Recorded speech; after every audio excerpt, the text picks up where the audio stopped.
Hello, welcome to class. It's another life. It's another life section with you. I'm always excited when it's life section because it makes me feel as though I am talking to you directly live. It's life after all. So that's how I feel when I'm talking to you on a live section. It feels so real. All right. So today we're going to be talking about paragraph structure. Paragraph structure. So when you hear the word paragraph, what comes to your mind? Paragraph. Yeah. Paragraph are writings that are used to pass an idea. All right. When you're writing, giving a write-up, to pass a particular idea. So you use paragraphs. Now, when you use several paragraphs in a write-up, it could be essay, it could be a letter, it could be for storytelling. They are used to pass an idea. So your paragraph contains a particular idea you want to pass to the people.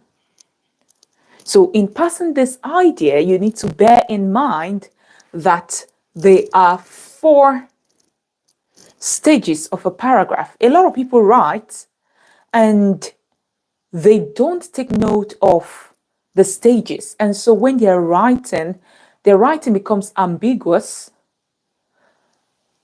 and it sounds redundant sometimes and uninteresting. So in order for you to have a great writing, or you want to write in a way that people will appreciate, people will understand, for clarity, you need to take note of these 4 stages of writing. So for clarity, what you're interested in is for people to gain clarity in your writing. Obviously, you want people to gain clarity in your writing. That's why you're writing. So for you to write, you need to pay attention. Now, if you pay attention to these 4 stages, I tell you, you will always write well. Your writing will always be interesting. Writing is a skill. A lot of people don't know that writing is a skill. You need to understand that writing is a skill. And for you to write properly, you need this. Some people just wake up in the morning and they're posting and they're not taking note of the stages in writing. Now, let me share it with you. Let's jump right in immediately. Now, when writing, the first thing you want to do is to write the topic of your writing. Here, I made an example. Climate change is one of the most pressing issues of our time. That's the topic. That's catchy. For you to write, you need to catch your audience. Go straight to the point. A lot of time, some persons, when they're writing, they put the point in the middle, which is good. But to capture your audience, first tell us what it's about. And then we'll be interested to know what you're talking about.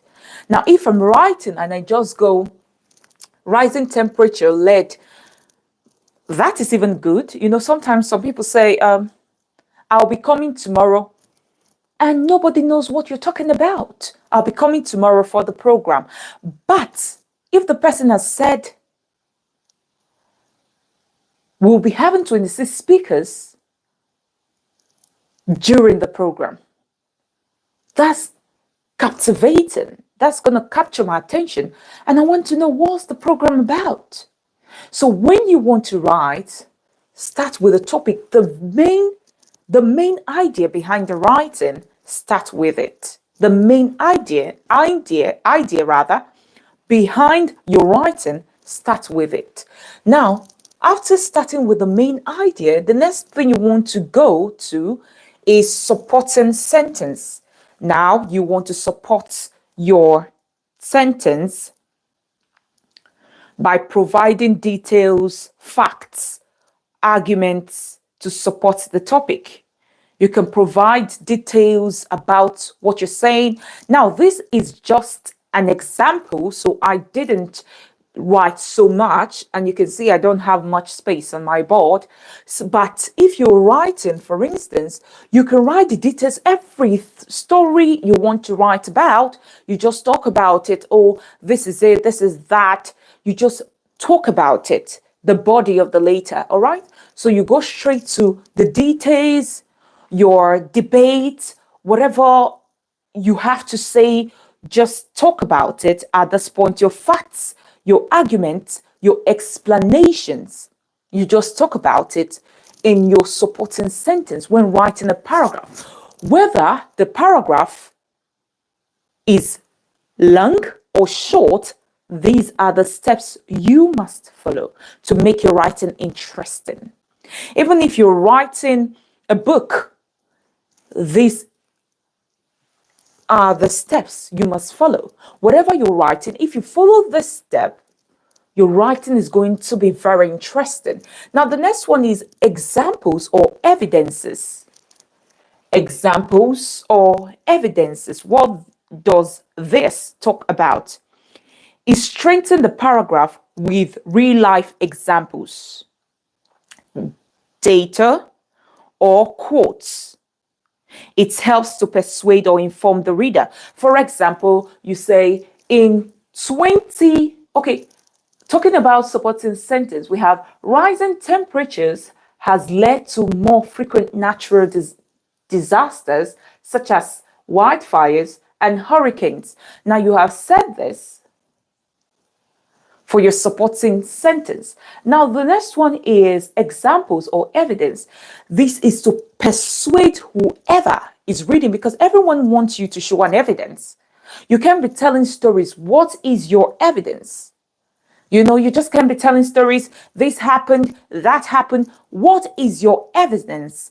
If you don't have an evidence, give us an example. So you can give an example, or you can give us an evidence. Now, the evidence here says in 2023, Canada recorded its worst wildlife season, burning over 18 million hectares.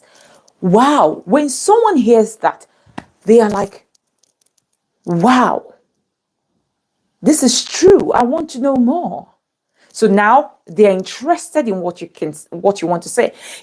Sometimes you can use this evidence after the topic sentence. I do that sometimes, so you can also do that, because it persuades whoever is listening to you, to your listener, to your reader.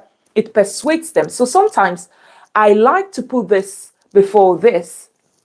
All right, for instance, I can say climate change is one of the most pressing issues of our time.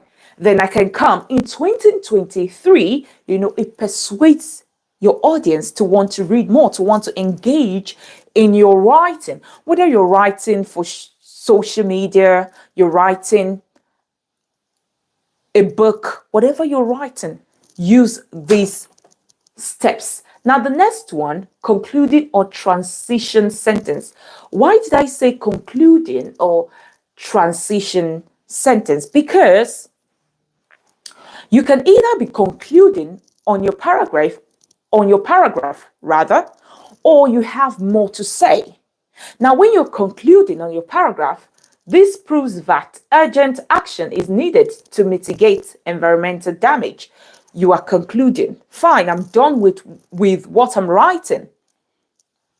That tells me that you are done with what you're writing. However, if you still have more to say, maybe you want to go to another paragraph, transition sentence. You can also use it as a transition sentence, maybe saying, this proves that urgent action is needed to mitigate environmental damage. One thing you can say more is either you're concluding or you have more to say. However, you must conclude your first paragraph and transition to the next one. Okay? But you have to note that this is how you should write your paragraph. Now, we have different types of paragraphs, descriptive paragraphs. This paints a picture using sensory details.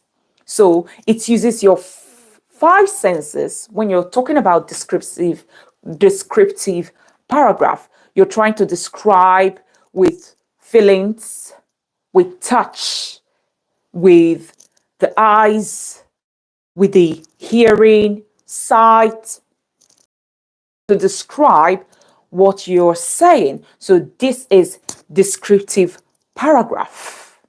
I felt, I saw,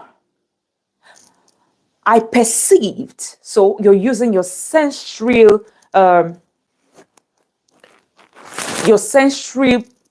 details to pass your information. All right. So we have narrative paragraph. This paragraph tells a story or sequence of events. Now, when you're telling a story of how something happened, this is narrative paragraph, which we use in telling stories, and many other information are passed through narration. All right. So this is narrative paragraph. We also have expository paragraph. It is used to explain. When you're trying to explain a particular thing, you're trying to make your student understand a particular thing, or you're trying to make someone see from your point of view, you're trying to explain, you need evidence. So this is expository paragraph. Now we have persuasive paragraph. You aim to convince whoever you're talking to. So in all of this paragraph, you need to take note of the 4 steps when you're describing, when you're persuading, when you're trying to expose, when you're trying to narrate. You need to take all of this step. Take note of all of this step. It will help you to have a good write-up that people will be interested in. Now, for every paragraph, you need to stick to one main idea. For every paragraph, you need to stick to one main idea. When you're done with a particular paragraph and you want to go to another paragraph, make sure you have passed your information in the first paragraph. What you wanted to say, pass it before going to another paragraph. Now you pass the information there. Just imagine for a minute, you're writing the first paragraph, you pass your information. The second paragraph, you pass your information, you pass your idea. The third, it makes it interesting for people to read. But if you're just going, saying what you're saying without putting this into consideration, you're writing, somehow people become bored. So in this example, you can give stories. Stories make people want to read your story. You can tell a joke to keep them engaged, to keep them reading. You can just do this all the time. It works every time. I believe that you've learned something today. When you're describing, you need this. Whatever you're doing, you need this step. I believe you learned something today. I am quite positive you learned something today. I believe that you will put this in practice whilst you're writing. If you have learned something, I want you to write it in the comment section telling me what you've gained today. All right, I'll see you again next week. Bye for now.